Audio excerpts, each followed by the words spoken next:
Hi there, welcome back to the formulaic approach. Let us talk about reflection of light waves, following the request of one of the subscribers. And thank you for subscribing and reaching out to ask for such a content as this. I already have a video on this, but I just wanted to make another one to be more emphatic, okay, on some of the things that you presented. Okay, so I'm going to start from the concept of reflection in the context of general waves. Okay, then before we now proceed to the context of light waves. So, what does reflection generally mean? The word reflection is something is giving off something, right? It is giving off something. Like, for example, I say it's reflecting light. If you look at my board, somewhere around here in this video, is giving off light, right? It's as if it's shining brighter than the other parts, right? Yes. It's because light is being reflected off that surface. All right. Now look at this. Let's define reflection. First, know that reflection is one of the ways by which light can change its direction. Now, light can change its direction by reflection.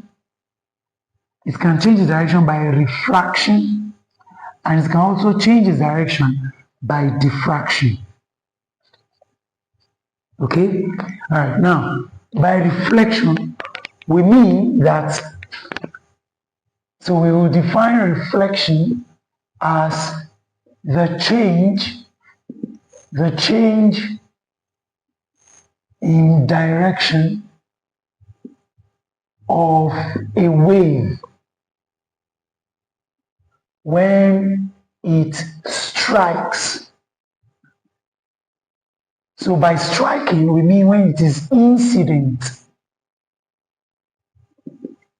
When it is incident on a on a surface, okay? On a surface that does not absorb it, okay? That does not absorb the wave totally, all right? So reflection is the change in direction of wave when it strikes or is incident on a surface. So what that means is that the wave will bounce off of the surface that it touches. Just like when you throw ball on the ground, what do you expect? It comes back to you, right? Yes.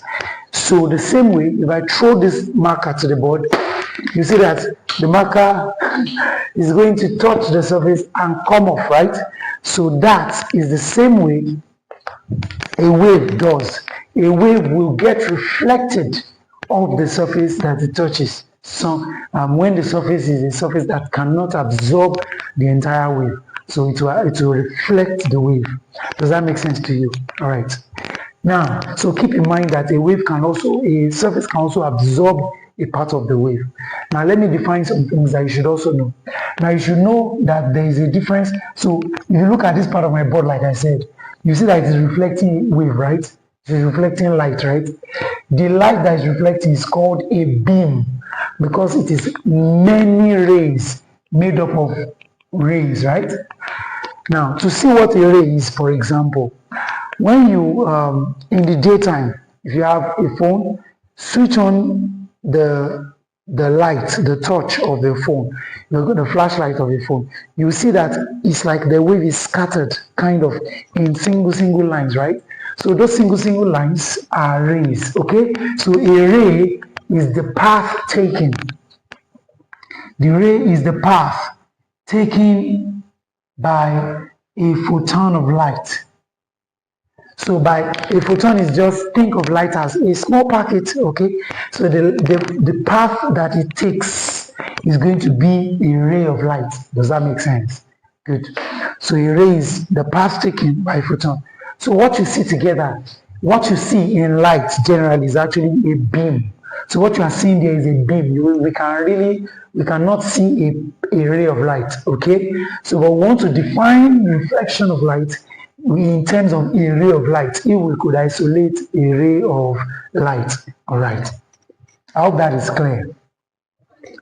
Now, some of the things you must know is this. So what I said about reflection is that if I have a solid surface, for example here, in this case we are going to be using a smooth surface.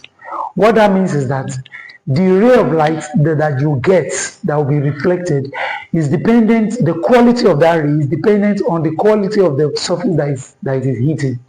So for example, what that means is that if the ray of light that you produce when that will be reflected when a ray hits this surface, when rays hit this surface, is different from the ray that you produce when rays hit this surface. Okay? Why? Is because this is not a smooth surface. This is a rough surface. So with a rough surface, what you will get is an irregular beam.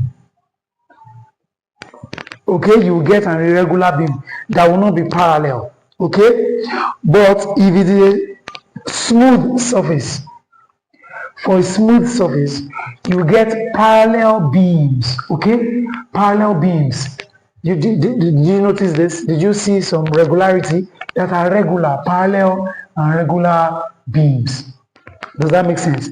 If your surface is rough, you get what? Irregular beam, irregular rays, and none that are not parallel.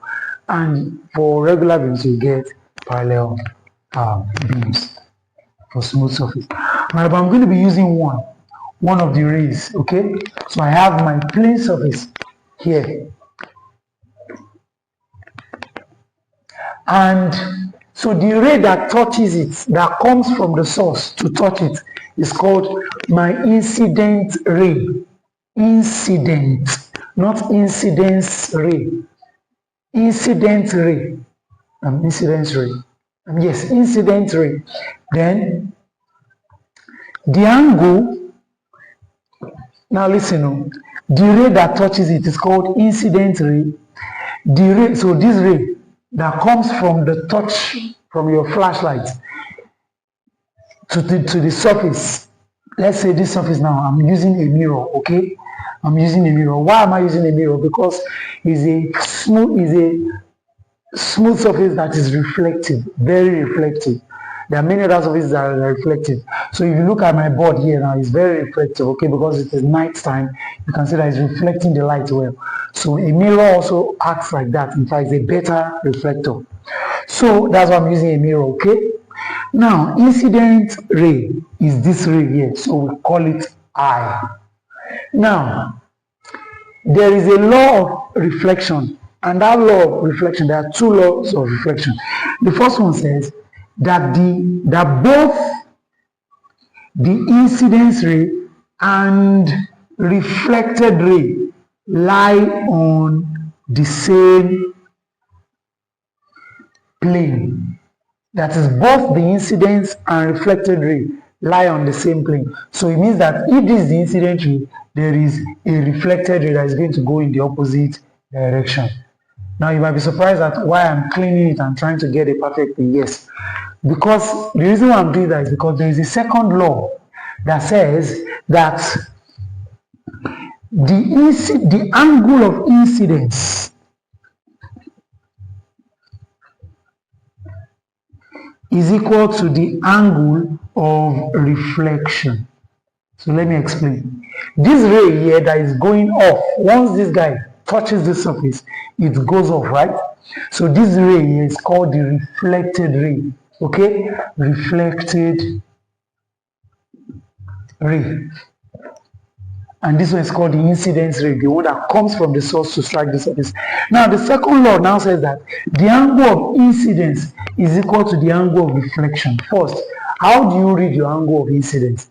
Your angle of incidence is read from the normal, a normal that you erect.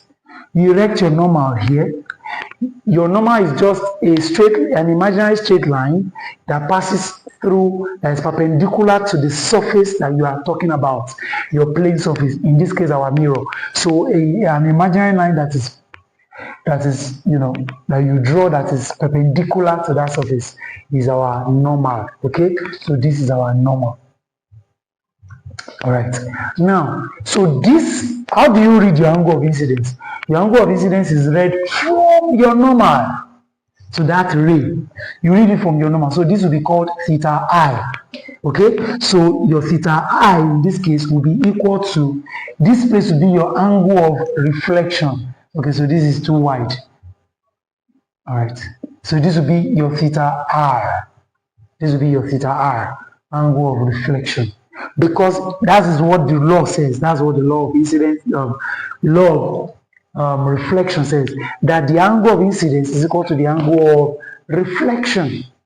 Yes, the theta I is equal to what? Theta R. Now, if you read your angle of incidence from here, you are wrong. Because the angle here, let's call it theta G, is called the glancing angle. It's called what? Glancing angle, not the angle of incidence or the angle of reflection. This angle here is your glancing angle here, while this one here is your angle of incidence, not incident. Angle of incidence, but incident ray. Does that make sense? All right. Now let's go to the next thing. So we now know the two laws of reflection. Okay, so let me test you on that. Let me test you.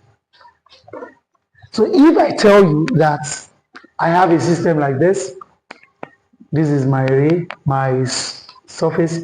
So this is my incident ray, and it's getting reflected here. And I'll tell you that my glancing angle is 40 granotes, for example. Now if I have a system like this, and I say find theta R, how are you going to do that? It's very simple. The first thing to do is erect your normal. Now your normal is here, and I call this for you 40 granotes. So how do you calculate your angle of reflection? First, where is your angle of reflection? The angle of reflection is here. Your angle of incidence is here. Okay? So this is theta I, and this is theta R. So what does that mean? Once you have gotten your theta I, you have gotten your theta R also. Why? Because the angle of the theta I is equal to theta R according to law of reflection. So here, if this place is 40, remember, this is 90 degrees, right? So this plane surface. Okay, so it means that this entire place will now be what? 50 granotes. Does that make sense? So it means that since theta I is equal to theta R, then theta R is equal to what? 50 granotes. Does that make sense? Good. Let's continue. Now let's now go to, so we are now on light waves properly. Light waves properly. Now, when your ray of light is incident on a plane mirror, what happens? Okay, so we want to discuss the effect of light on mirror. Now, how are you able to see yourself in a mirror? That's what we want to discuss now, in a mirror. Now, when you stand in front of a mirror, first you know that it is because of light that you're able to see. Does that make sense? All right. So I am able to see an object right now because the object, light is bouncing on the object and is bouncing, light is touching the object and is bouncing off and entering my eyes, okay? And my eyes is the one organ in my body that is what? Sensitive, that is sensitive to light and has receptors that we call photoreceptors that can, go to the brain. Okay, the receptors of my eyes will send signals to the receptors of my brain and can be interpreted by the receptors of my brain as what I am seeing. In this case, I'm seeing a phone. I'm seeing an handsome student watching the lecture. Okay, so my point now, a beautiful one. Okay, so my point now is that the consequence of, seeing is a consequence of light, okay? Light striking an object and coming to my eyes, and my eye is able to interpret that. Now let's go. So now what happens if I stand in front of a plane mirror? So here's my plane mirror. So this is the ground now. So this young man is standing in front of a mirror.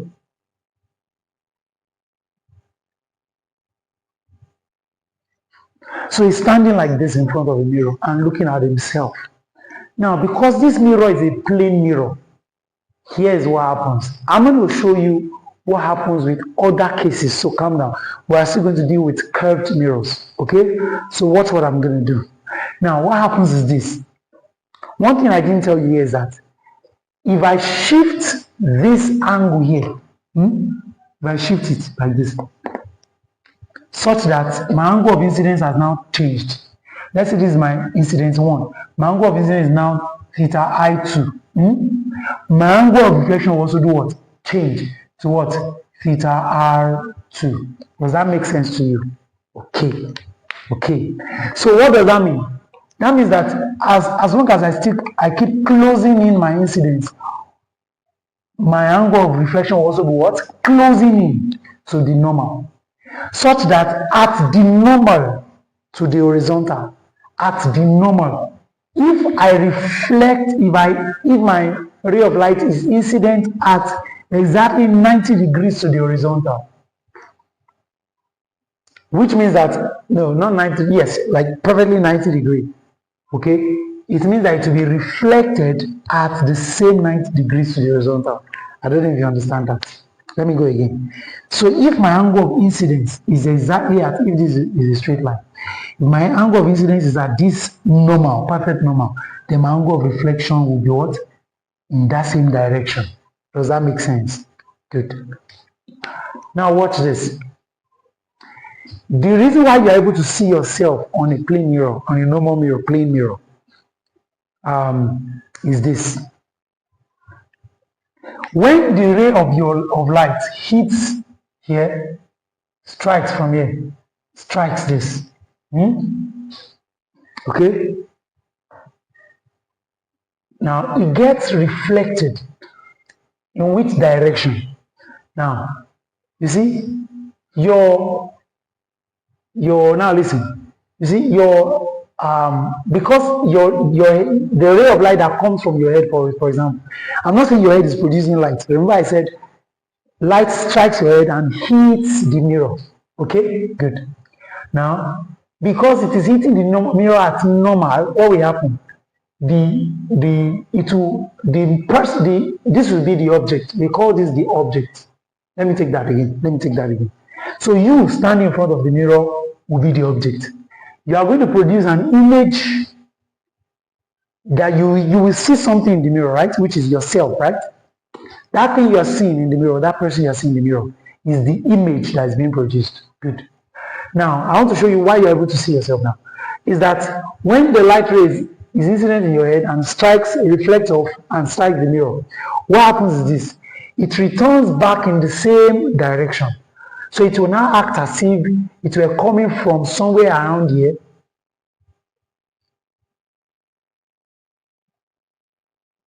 So it will act as if it were coming from somewhere around here, as if it's coming, the ray of light is coming directly from here. Okay? So what that means is that you are going to notice that the ray of light is going undeviated. Does that make sense to you? The ray of light is striking the mirror undeviated. Okay? Let me change this marker first.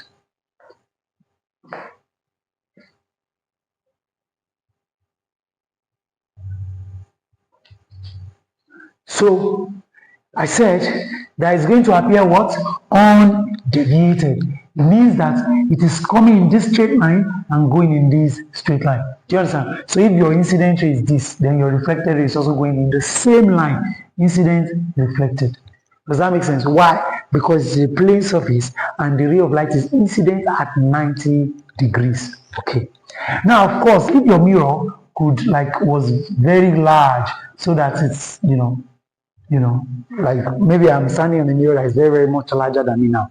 So what will happen is that at the same time, it is striking here, for example, it is reflecting at the same angle. Does that make sense? So this will now become our normal. Does that make sense? The ground on which that object, this person is standing, becomes our normal. So this will be the incidence ray, and this will be what? The reflected ray. Does that make sense? And of course, the person the image that is formed is going to look like it will coming directly at the same path. Does that make sense? It's still the same thing. Okay? So what I'm telling you now is that this guy is the object, this guy is the image. Now let's now talk about the characteristics that you will notice of this image. What do you notice? So for example, the first thing you will notice is that When you look at yourself in the mirror, you see exactly the same size of the person. So what does that mean? It means that the object size is equal to image size. It means the size of the person standing in front of the mirror is equal to the size of the person that you see at the back of the mirror. Now take note, of course, this is the front of the mirror. This place that is smooth here is the front of the mirror. This place at the back here that is painted, that's the painting there, okay, is the back of the mirror. So where do you see your image? It's formed behind the mirror. Image is what? Image formed behind the mirror. Now, what else do you see? You are standing. This person is also what? The image is also what? Standing. So what does that mean? The image formed is what? Upright or erect. The image form is what? Upright or erect. Now, what else do you see? That the distance from your distance from the mirror is equal to the distance of that person from the mirror. So what does that mean? As you are moving back, you see that the person in the mirror is also what? Moving back. You are moving forward, the person in the mirror is also what? Moving forward. So what does that mean? The object distance, we use U to denote object distance. U represents what? Object distance. And V represents image distance. Exactly. So U is equal to V. Does that make sense? Object distance is equal to image distance. Now, what else do you see? Object height is also equal to what? Image height. Now, object height, we use HO to represent object height is equal to image height. HI represents image height. Now, what else do you notice? Now, you notice that in your mirror, if you raise your right hand, it will appear as though the person that you are looking at is raising his own left hand. Okay, what happens? It's because of a 180 degrees lateral shift. A 180 degrees what? Lateral shift, which we call lateral inversion. So we call it lateral inversion. Image is laterally inverted. Laterally inverted image. So the person in front of the mirror is going to raise up the right hand, while the person in the mirror that is shown in the mirror, which is the image, will be as if to look like is actually raising his left hand. Now let me show you that. I'm raising my right hand now. The person I'm looking at will be raising his hand, so to look like it's the left of me. Does that make sense? So it's called lateral inversion. Now let me show you what that means. Lateral inversion. Now lateral inversion is this. No, for you to see it practically, I said lateral inversion is the 180 degree rotation of the object by the mirror, right? 180 degree rotation on the horizontal, not on the vertical. 180 degree rotation on the vertical of the object. That is lateral inversion. Now, how is it evident? Now, if you go as you're watching this video, now you can pause it and do this. Now this is what you should do. Write this on your paper, on a paper. Write something like this.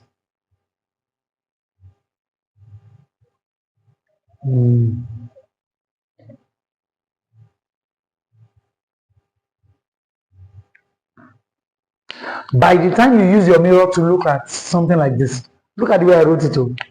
It's supposed to be like this.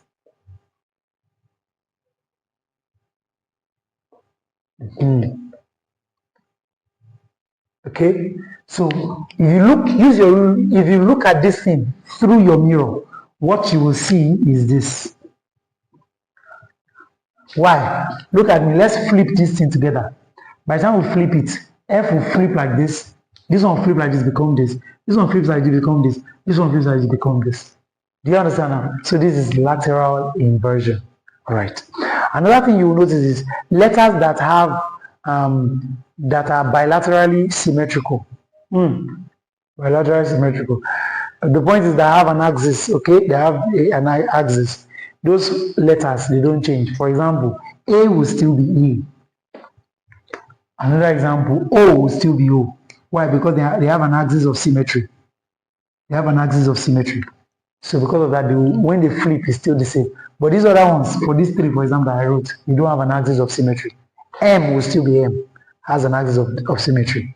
Is it clear? So that's lateral inversion. Now let's go to the next thing. Another consequence of mirror and reflection. Now, what if I now place two mirrors, for example? If I place two mirrors together at a particular angle, what will be the case? What will be the case? First, let's talk about when you put two mirrors together in the first place. If I put two mirrors together like this, at 90 degrees to each other, like this.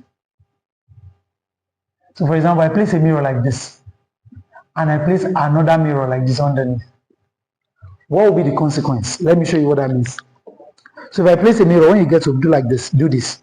Place a mirror like this, and place another mirror like this. So this is what we are doing. So this is the reflective surface of the mirror.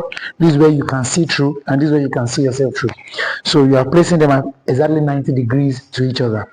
I want to show you something here. All right. So follow me.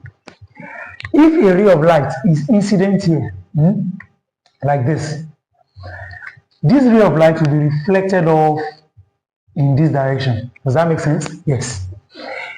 But you notice that they are now, let's call this one mirror 1, let's call this mirror 2. You notice now that this mirror 1, this is its own incidence ray, right? For this mirror 1, this will be the reflected ray. But to this mirror 2, this will be incident for mirror 2, while this will now be the reflected for mirror 2. So let's call this R1, let's call this I2, let's call this I1, let's call this R2. Does that make sense? I1, I2, R1, R2. Do you know why I got that? Let me go again.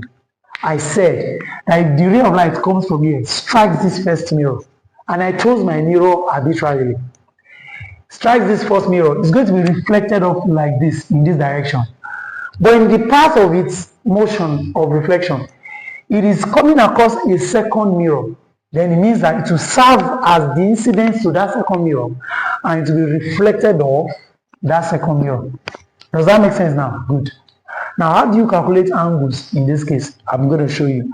Let me show you another orientation you can have. See, I can give you a mirror like this, whether here or here, anyhow. Like I've already used here. Let me use here now, for example. So look, this one mirror, mirror 1. This is another mirror, M2. If my ray of light strikes this surface, for example, like this will be my first incidence. It will be reflected off in the same direction, isn't it? It will be reflected off in the other direction, like this. But along its path of reflection, it will come across mirror 2. Does that make sense? So when it gets to mirror 2, what will happen? It will now become another incidence, but it's the reflected ray of mirror 1. Isn't it? Then from here to now get reflected again. Notice my diagram, this line has to be parallel to this line. If your mirror is a plane mirror, this line is parallel to this line. That is the case, always the case. So this will be the second reflected ray. Is that clear? This will be the first reflected ray, but the second incidence. This will be the second reflected ray. All right. Now, how do we calculate angles here? Let's say, for example, you are giving angle, a glancing angle. Usually in your exams, you will not be giving the angle, you'll be giving a glancing angle. I'm going to use this one because it's bigger. You'll be giving a glancing angle. If this glancing angle is given to, like, let's say 35 granotes. Granotes means degree, okay? My granote is degree. So, okay, in this case, this is not even glancing angle because my arrow, look at the direction of my arrow, is starting from here. So this is the angle in which it is going out, okay? Now, it now says find the reflection, the incidence, angle of incidence, find angle of incidence, find theta I on first mirror on M1. Find theta I, angle and find theta I on M1. So it means where are we looking for? You have to be careful. It's not here you are looking for. Where you are looking for is here. You have to first erect your normal, just the same way we did for normal surface. You don't even want to calculate our incidence now. we have these our incidence and our reflection. We have to first erect our normal so that this will be our incidence. The same way here, we erect our normal. Your normal is always perpendicular to the surface you are looking at. You are looking at mirror 1, so perpendicular to mirror 1 is this. If you are looking at mirror 2, perpendicular to mirror 2 is this. Is that okay? And notice both of them are standing at right angle to each other. That's why you have this system. So if that's the case, this will now be what? Your theta I. Is that clear? Good. So let's trace this guy back. So if you trace this guy back, if this place is 35 grams, then it means this place will be what? Since this place is 90 degrees, what will this place be? 90 minus 35. That's 55 grams. Okay? Then, and since incidence and reflection will be the same, angle of incidence and angle of reflection, then in this case, you know what? 55 grams. Now watch. If this place is 55 grams, we can use alternate angles to get this place. Do you believe with me? Watch. This place is an alternate angle. So if this is 55, then this place must be what? 55 grams. Does that make sense? And if this is 55 grams, what does that mean? This place is what? 35 grams. And if this is 35 grams, it means incidence is also what? 35 grams. So our theta I is equal to what? 35 grams. Do you understand? Good. Now your own work is to do this. What if I make this place 50 grams, for example? Find me this angle here. Find me this angle, theta R2, and drop that in the comment section. Let's continue. Now, we have decided to learn about placing placing mirrors at angles to each other. All right.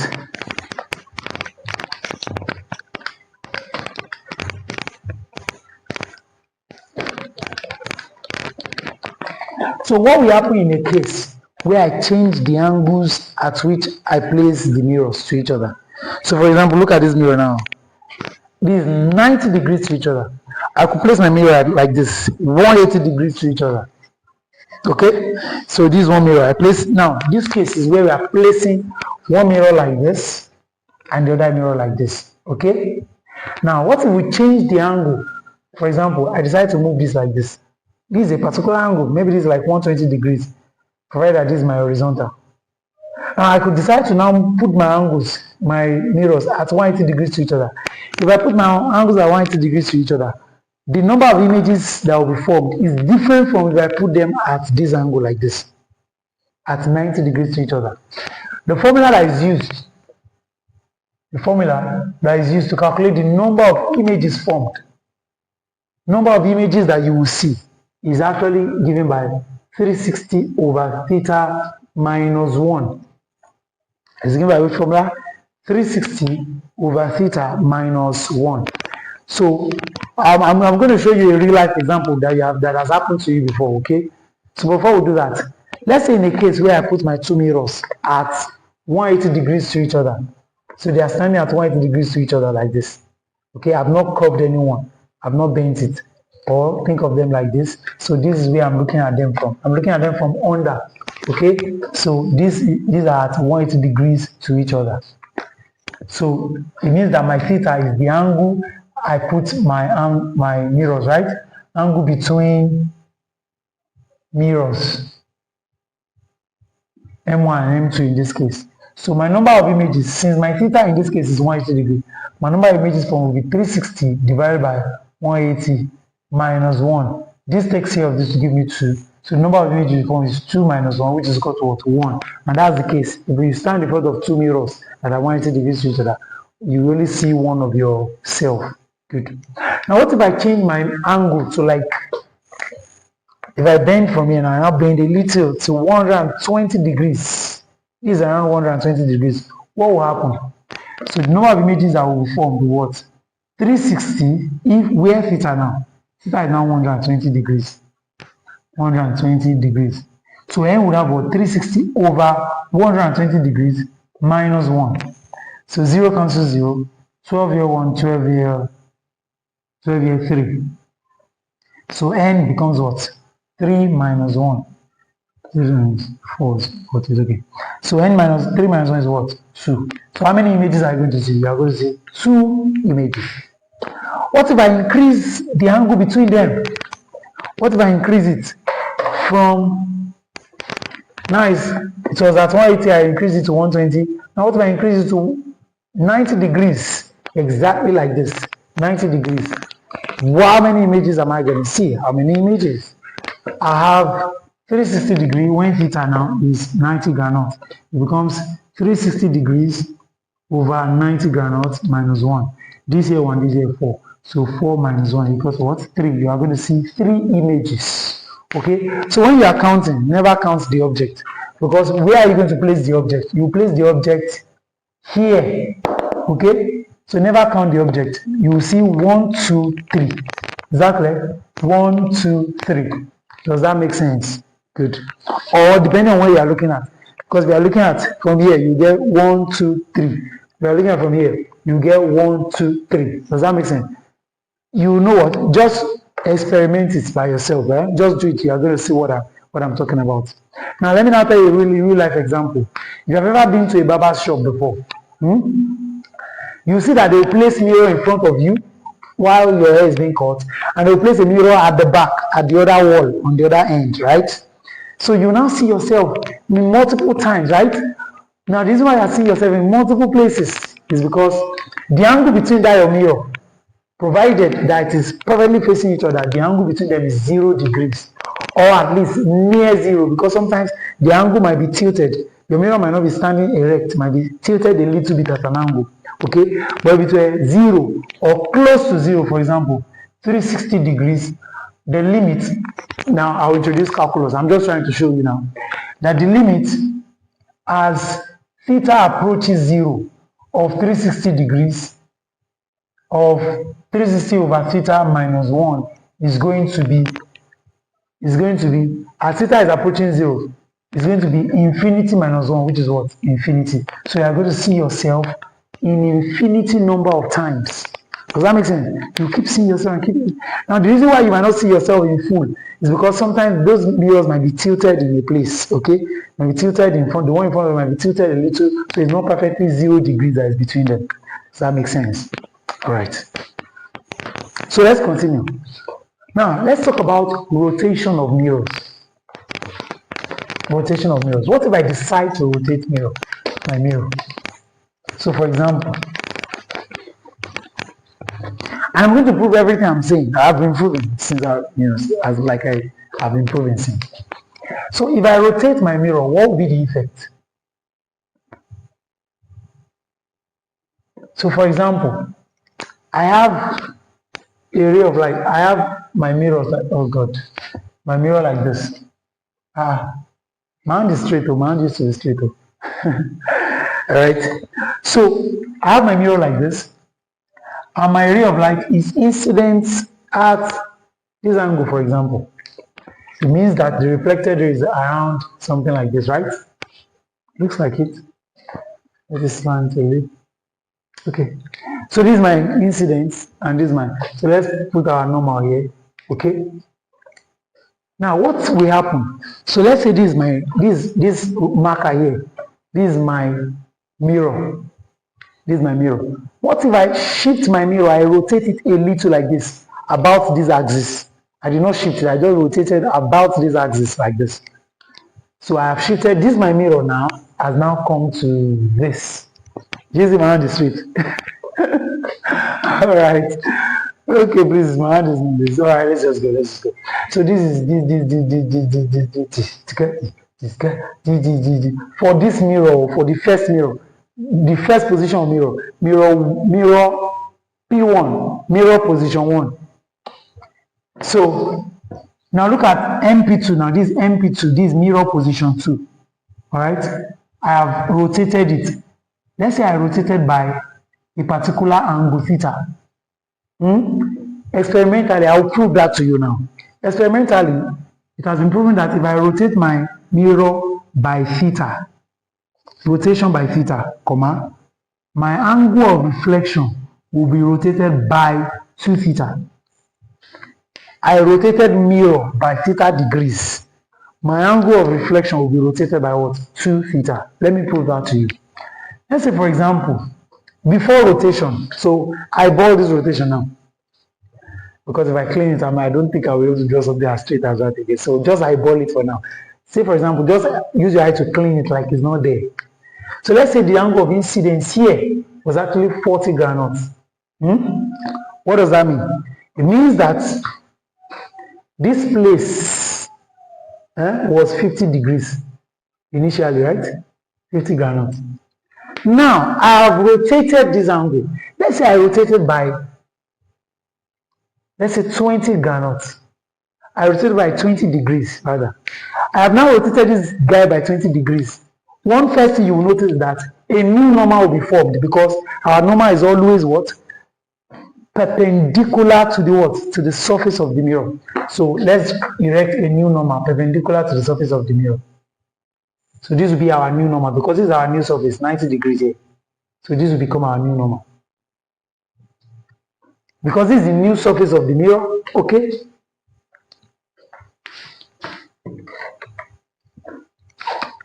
This is the new surface of the mirror. I'm hoping that it has a different color. So this is the new surface of the mirror. So this is my new normal. So if this was normal 1, this would be normal 2. Is that clear? Good. If this was 40 degrees, initially, if this, and this is angle of incidence, you know, right? Initially, before normal 2, this was also 40 degrees, even though I did not draw to scale. And this was our theta r. Now, I now said that our theta r will be rotated by double the original distance, double the rotation that I give to my mirror. Let's show that, let's prove that. So if I rotate by 20 degrees, what has happened? By rotating by 20 degrees, this place is also 20 degrees, you know, right? This place here is also 20 degrees. Now, watch. This is my new normal, right? This is my new normal. My angle of, this is now my angle of incidence. Does this make sense? Yes, it's now my angle of incidence. By the time I shift by 20 degrees, what will happen? My angle of incidence has also shifted by 20 degrees. So from here now to this place is now plus 20 degrees. Let me repeat that. Remember, it's not, it was here to here that was 40 degrees. But now I've shifted my mirror by 20 degrees. So now that I've shifted it by 20 degrees,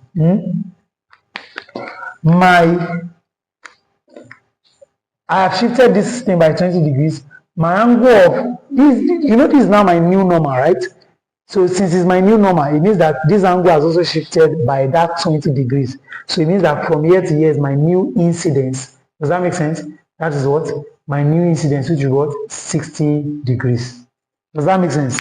Remember, I shifted by how many degrees? Shifted by 20 degrees. Now, where will be my new incidence?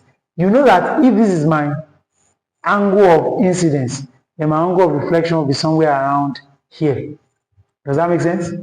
Yes, because this will be my, yes?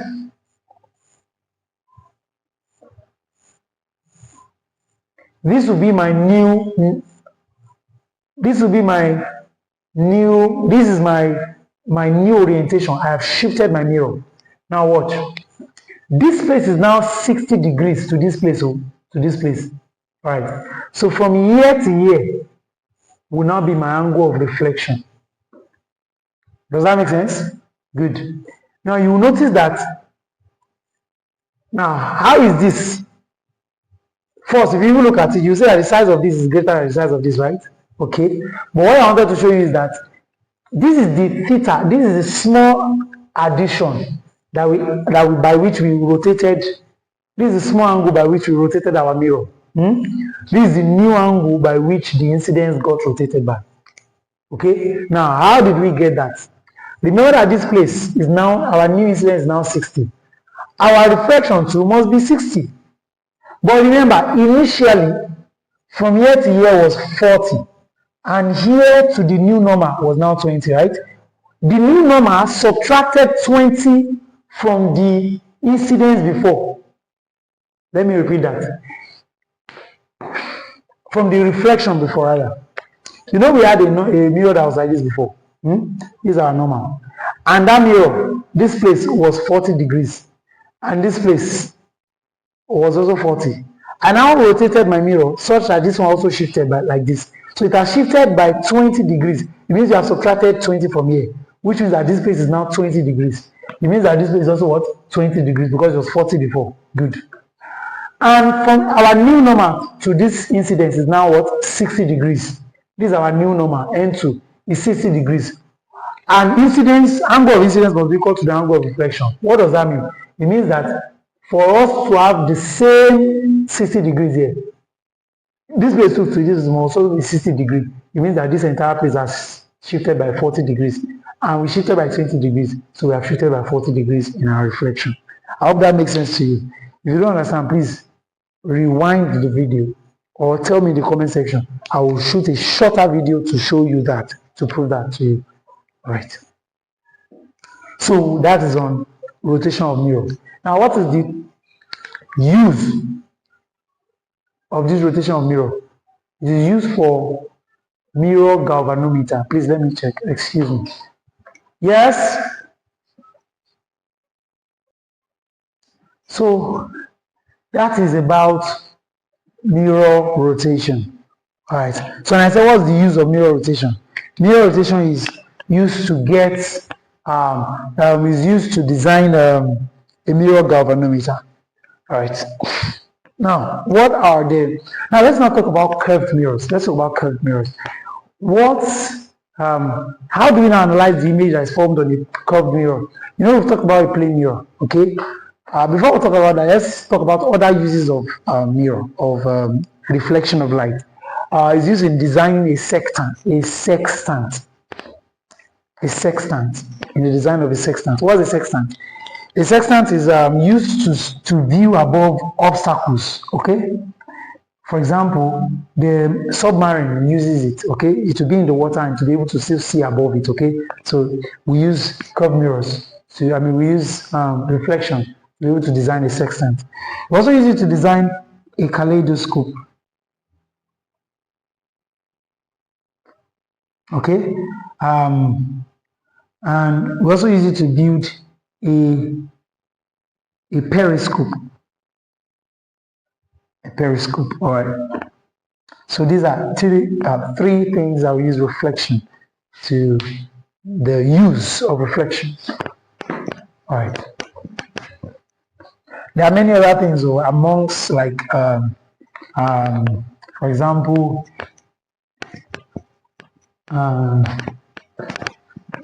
we are able to, when we want to make up, okay, we actually use curved mirrors for making up, okay? Yes, because of magnification. Let me show you. Now let's talk about reflection on curved mirrors now. Now, there are three types of curved mirrors. We have the concave mirrors. We have the convex mirror. That's all.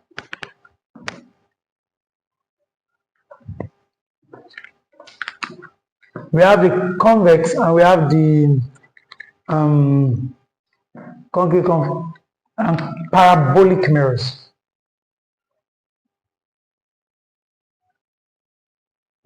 Now, what is a concave mirror? A concave mirror is one in which it has a depression inside like this. So this curved inner is the reflecting surface. The curved inner is reflective. Okay? While for a convex mirror, the curved outside, or the curved outer portion, outer, is what? Reflective. So if I want to draw a concave mirror, what I'll just do is I'll draw this shape and then I'll coat this, I'll color this side to show you that this one is solid and is not reflective, it's coated. okay, is coated with silver. In the case of mirrors. Then if I want to draw a convex, I can draw the same shape, only that I will now shape this side. It means that this place is the reflective surface. It means if we want to see, this is what we'll be using to see. If we want to see for this one, this is what we'll be using to see. Does that make sense? So the direction does not matter. I can even draw something like this and shade this part, it becomes a concave. But if I shade this part, it becomes a convex. Does that make sense? Good. Now what's a parabolic mirror? A parabolic mirror is a special type of concave, okay? But it's very, very curved. Do you remember parabola that we mentioned in projectile? If you want me to, I've already made a video on projectile. Is just check out some of my videos, okay? And it's very, very explanatory, okay? So a parabolic parabola means something like this, cup shape. A hyperbola, a hyperbola is one that looks like this. It's quite like an open sea. Is that okay? That one is hyperbola. But parabola is more curved, okay? So a parabolic mirror is a special type of concave. Only that this one, it gives parallel beams throughout. It gives parallel beams throughout. Okay, and that's why we use it as headlamps in cars. Okay, so that's the part. If you look at your cars or your dad's cars, this thing, it looks something like this, right? And the bulb is around here because it will give you what straight line beams. Does that make sense? All right. So now, we'll be treating only the concave and the convex. But before we treat them, now let's quickly discuss some terminologies that we use. You must first know, let me give you a diagram.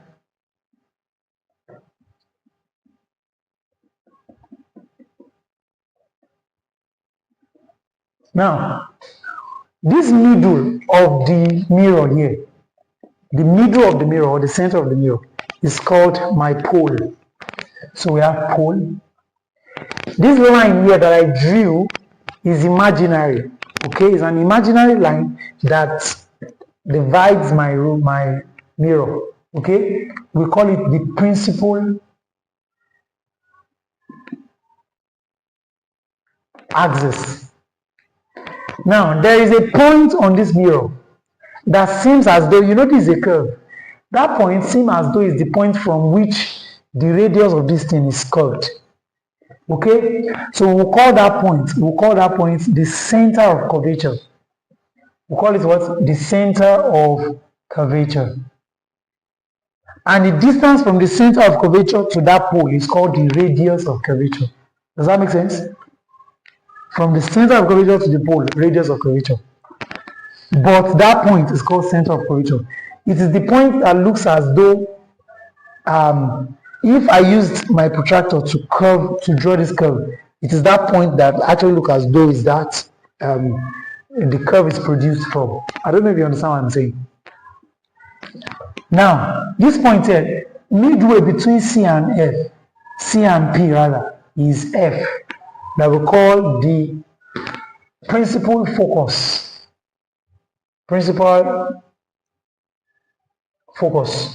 Okay? Then the distance from the principal focus to the pole is called the focal length. Just like we have this one is radius of curvature. This one is focal length. Alright. So we now know all these points on the curved mirror. Now let's talk about the type of image that will be formed. How to draw your rays. So we want to start from if a ray of light, I have given this before, so maybe I'll link that video in the description. So I'll now have to write again. I just want to dictate them. A ray of light, you can write a ray of light that is drawn to be parallel to the principal axis. This is your principal axis. If you draw your ray of light, you pick a ray of light that is parallel to the principal axis.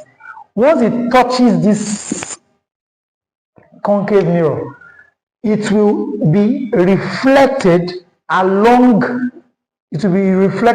passing through this focus. Okay? Another name for, why is this so? Another name for concave mirror is converging mirror. While convex, another name is diverging mirror.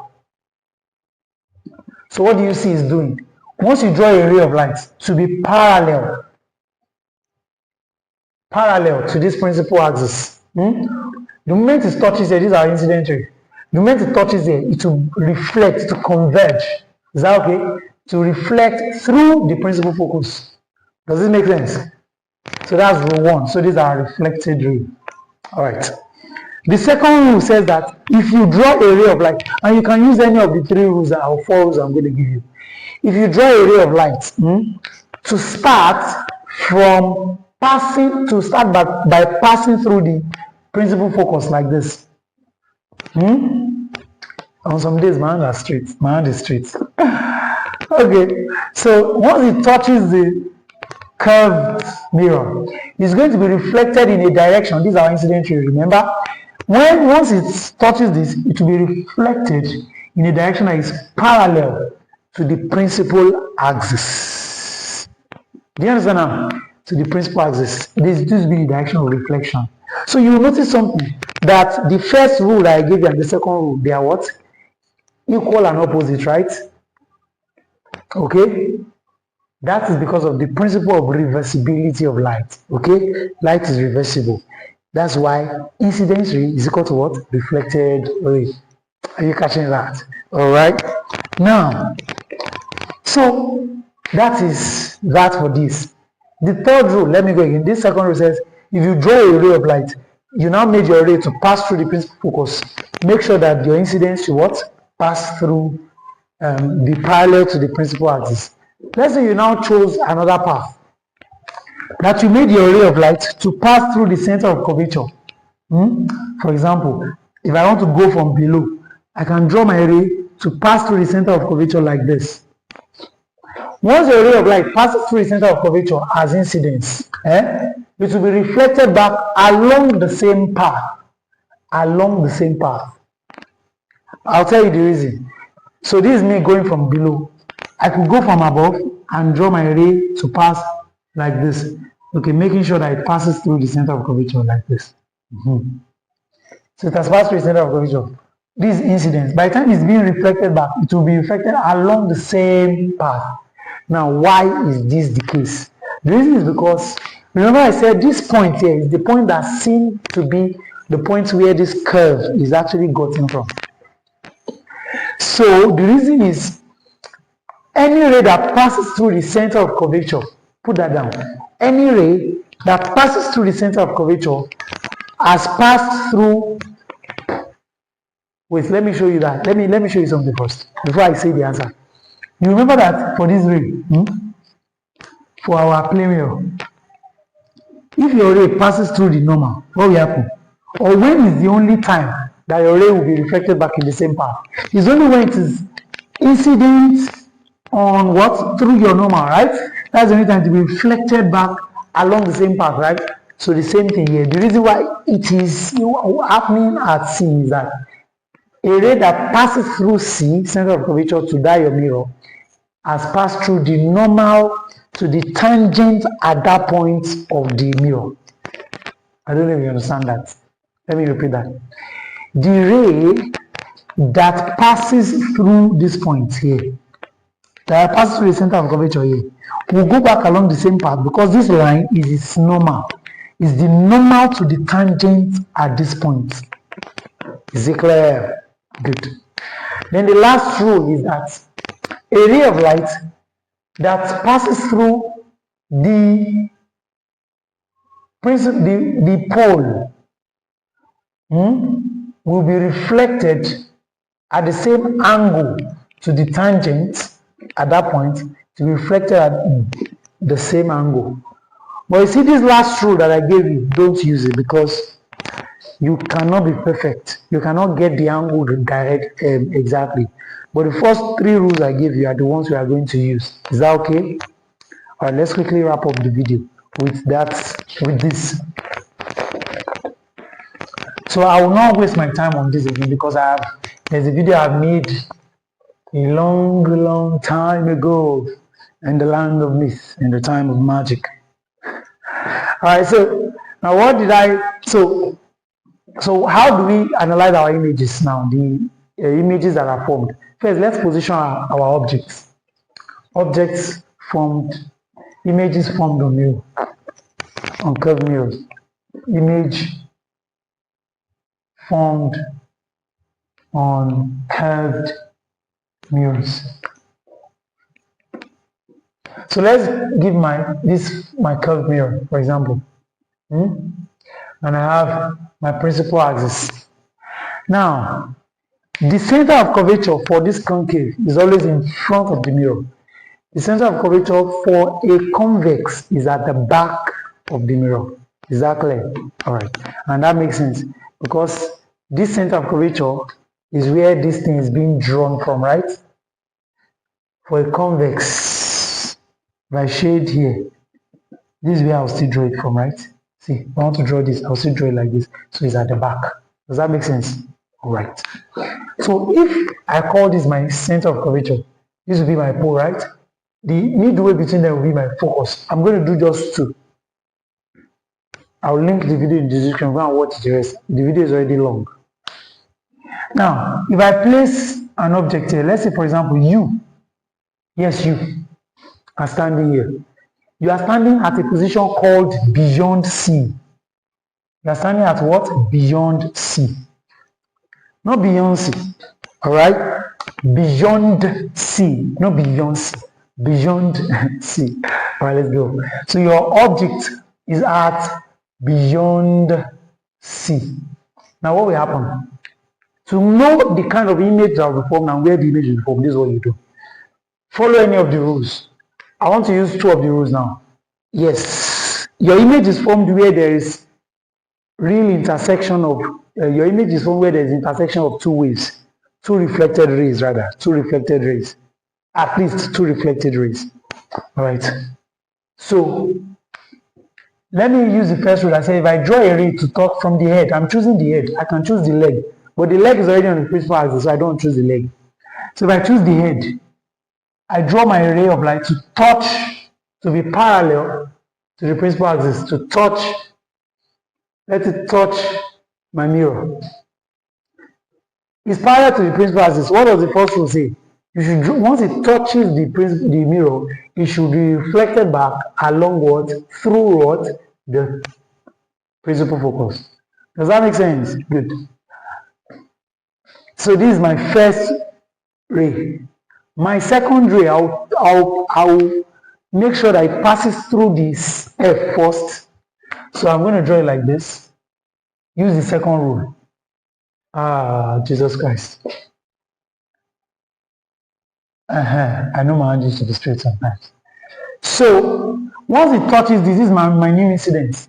It's going to pass through this place in a direction that is parallel. Hey, Jesus is good. Parallel. Good. This one is preferable. It's parallel to the principal axis, right? This is the reflected ray. So where do the rays meet? This is my reflection and my reflection. Where the reflected ray meet, they meet at this point, right? So where they meet is where my image is formed. Is that clear? So where did I start from? I started from the head. So my head too will be here. And then the remaining body will be here. All right. So what do you now notice? What do you notice? Number one, you see, these objects. These are our object. These are our image. Object, image. Now, you will notice that the object is the image is upside down, right? So we call that the image, characteristics of the image now, x6 of the image. The image is called inverted. Remember we did lateral inversion now, right? But in this case, this is not lateral. This is what? Vertical inversion. Okay? So this is inversion. So the image is inverted. Number two, what do you notice? In terms of size, this guy is taller, this guy is shorter, right? So the size of the image is what? Diminished. That is smaller than the object. Is that clear? Good. What's the position? What do you notice? The distance from here to here is the object distance. We say it's u. The distance from here to here is called image distance. We said it's v. Okay. What do you notice about u and v?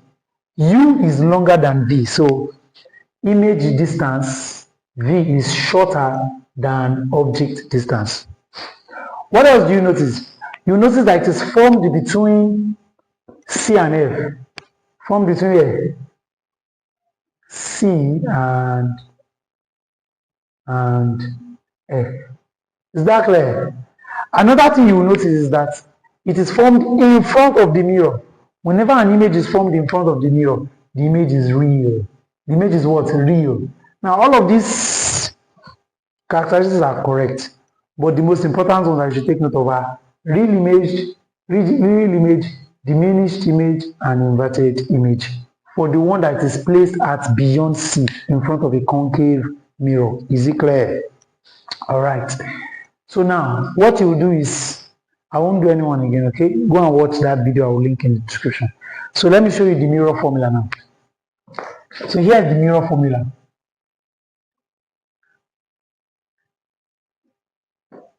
My mirror formula says 1 over F is equal to 1 over V plus 1 over U. Okay? Now, U is object distance, you already know. V is image distance. Now watch. You see, your students usually make mistake with the conventions. So I want to show you the convention. When your object is placed in front of the mirror, U is positive. Why? Because the object is real. So for a real object is an object that is placed in front of the mirror. Anything that is placed in front of the mirror is real. Exactly. Anything that is placed behind the mirror is virtual. Okay? It's virtual. That's the opposite of real. It's not real. That's not virtual. So if your object, your image is formed in front of the mirror, it means also that V is also what? Positive. Does that make sense? Take V to what? Positive. Now, if your image, your object is now behind the mirror, U is negative. So this is in front of mirror, in front of mirror. Now, U is negative if it is back of mirror. V is negative if it is formed at the back of mirror. Okay? Then another thing is this. We can also calculate what is called magnification to know whether your image is diminished. So we call it magnification. Okay? The formula is V over U, or image height over object height. So we can also say that image height over object height is the same as V over U. Does that make sense? Magnification M. Is that clear? Now, if your magnification is equal to 1, image remains the same, as image has equal size as object. If your magnification is greater than 1, image is magnified. If your magnification is less than 1, image is diminished. Because for here, for example, this height is shorter than this. So HO will be greater than HI. So, for example, if HI is 1, HO will be 2. So, and once it is less than 1, once your magnification is less than 1, image is what? Diminished. Alright. Now, the last part is, so that's how you use this to calculate, okay? Now, some other things that students might find bothering is, you now know this, you know this. Alright. So, okay. That's pretty much it with reflection. That's pretty much it. So do well to see the video in the description so I can know how to form all the images on this. I don't want to, the video is already too long, okay? Alright. Do well to subscribe to the channel. God bless you.